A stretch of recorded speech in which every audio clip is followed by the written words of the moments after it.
في الجهة. الله على التمريرة ناحية أكرم يتقدم، أكرم يمرر وعد يسدد كرة. الله على الزعيم هو من يتقدم في بداية هذا اللقاء ومن غير الرقم 11 بغداد بنجاح لم يتأخر الهدف السداوي في هذه المباراة بعد كرة جميلة، بعد كرة رائعة، بعد كرة حاول فيها خليفة أبو بكر في المرة الأولى والتصدى لكنه لم يتمكن في الثانية.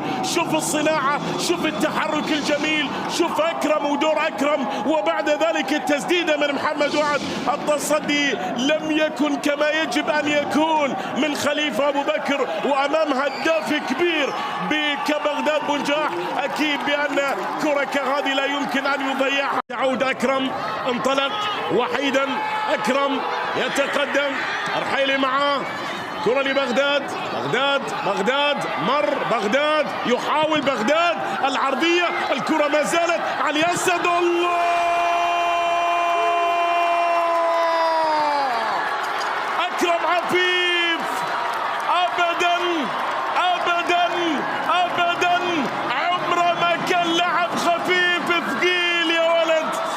ثقيل يا ولد، أكرم يسجل الثاني للزعيم، لكن بأي طريقة هو اللي بدأ الهجمة، هو اللي انطلق بهذه السرعة، هو من تقدم، هو من طلب مساندة بغداد راوغ، بغداد وحده، بغداد الثانية، التمريرة لعلي أسد، وبعد ذلك أكرم. الله على جمال هذا الهدف يا زعيم، الله على جمال هدف تأكيد الثلاث النقاط في هذه المباراة. علي